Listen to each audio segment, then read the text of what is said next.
Mga Gawa Kapitulo 20. Ang pagpunta sa Macedonia at Gracia. Nang tumigil na ang gulo, ipinatawag ni Pablo ang mga alagad at pinalakas ang kanilang loob. Pagkatapos, nagpaalam siya at nagpunta sa Macedonia. Dinalaw niya ang mga bayan-bayan doon at pinalakas ang loob ng mga alagad sa pamamagitan ng kanyang pangangaral. Nagpatuloy siya hanggang sa dumating siya sa Gracia at nanatili doon sa loob ng 3 buwan. Aalis na sana siya papuntang Syria ngunit nabalitaan niyang may tangka ang mga Hudyo laban sa kanya, kaya't ipinasya niyang sa Macedonia na uli magdaan sa kanyang pagbabalik. Sumama sa kanya ang taga-Berang si Sopater na anak ni Piro, gayon din sina Aristarca at Segundo na mga taga-Tesalonika, si Gaius na taga-Derbe, si Timoteo, at sina Tikiko at Trofimo na mga taga-Asia. Nauna sila at naghintay sa amin doon sa Troas.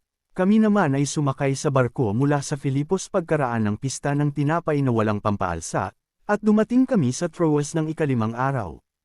Nanatili kami roon ng 7 araw. Huling dalaw ni Pablo sa Troas.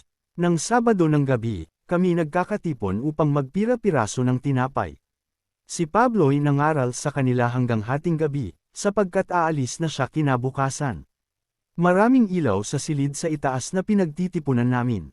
Nakaupo sa bintana ang isang binata na ang pangalay Eutico. Dahil sa kahabaan ng pagsasalita ni Pablo, si Eutico ay inantok at nakatulog ng mahimbing. At nahulog siya mula sa 3 palapag na kanyang kinaroroonan, kaya't patay na siya ng buhatin. Nanaog din si Pablo at niyakap siya, "Huwag kayong magkagulo, buhawi siya." Muling pumanhik si Pablo, at nagpira-piraso ng tinapay. Pagkatapos, nagpatuloy siya sa pangangaral sa kanila hanggang mag-uumaga, saka umalis. Ang binata naman ay buhaw na inihatid sa kanyang bahay, at ito'y nagdulot sa kanila ng malaking kaliwan. Mula sa Troas hanggang sa Mileto, sumakay kami sa barkong papuntang Ason. Doon kami magkikita ni Pablo ayon sa bilin niya sa amin, sapagkat sasakyang panlupa ang kanyang gagamitin papunta roon. Nang magkita kami sa Ason, sumakay siya sa sinasakyan namin at sama-sama kaming pumunta sa Mytilene. Mula roon, patuloy kaming naglakbay at kinabukasay dumating kami sa tapat ng Kuayo. Nang sumunod na araw, dumaan kami sa Samos, at makaraan ng 1 pang araw ay dumating kami sa Mileto. Ipinasya ni Pablong lampasan ng Efeso upang huwag siyang maantala sa Asia, sapagkat ibig niyang nasa Jerusalem na siya sa araw ng Pentecost. Ang pamamaalam ni Pablo sa mga pinuno ng iglesia sa Efeso. Mula sa Mileto, ipinatawag ni Pablo ang mga pinuno ng iglesia sa Efeso.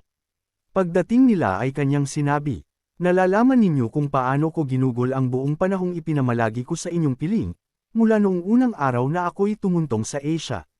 Naglingkod ako sa Panginoon ng buong kapakumbabaan at lumuluhang nagtiis ng maraming pagsubok dahil sa mga pagtatangkan ng mga Hudyo. Sa aking pagtuturo at pangangaral sa inyo, maging sa harapan ng madla o sa bahay-bahay man, hindi ako nang aynong magsabi sa inyo ng anumang ikabubuti ninyo. Maging Hudyo o Griego man ay pinapangaralan kong tumalikod sa kasalanan, manumbalik sa Diyos at manalig sa ating Panginoong Hesus. Ngayon, bilang pagsunod sa Espiritu Santo, ako'y pupunta sa Jerusalem at hindi ko alam kung ano ang mangyayari sa akin doon. Ang tanging nalalaman ko ay ito, sa bawat bayang dinaanan ko, ipinapahayag sa akin ng Espiritu Santo na ang naghihintay sa akin ay pagkabilanggo at kapigatian. Subalit walang halaga sa akin ang aking buhay magaw ko lamang ang aking tungkulin at matapos ang gawaing ibinigay sa akin ng Panginoong Hesus, ang pagpapahayag ng magandang balita tungkol sa kagandahang loob ng Diyos para sa tao. Nakisalamuha ako sa inyo habang nangangaral tungkol sa kaharian.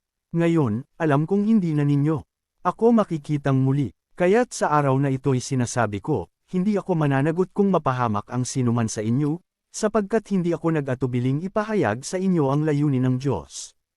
Ingatan ninyo ang inyong sarili at ang buong kawan, sapagkat sila'y inilagay ng Espiritu Santo sa inyong pag-iingat. Pangalagaan ninyo ang iglesia ng Diyos na kanyang tinubos sa pamamagitan ng dugo ng kanyang anak. Alam kong pagkaalis ko'y magsisipasok ang mababangges na asong gubat at walang patawad nilang pupukse ng kawan. Mula na rin sa inyo'y may lilito na mga taong magsasalita ng kasinungalingan upang mahikayat na sumunod sa kanilang mga alagad. Kaya't mag-ingat kayo, alalahanin ninyong tinuruan ko kayo araw at gabi sa loob ng 3 taon, at maraming luha ang pinuhunan ko. At ngayoy itinatagubilin ko kayo sa Diyos at sa kanyang salitang nagpapahayag ng kanyang kagandahang loob. Ito ang makakapagpatibay sa inyo at makakapagbigay ng mga pagpapalang inilaan sa lahat ng kanyang ginawang banal. Hindi ko hinanggad ang ginto, pilak o pananamit ni Newman.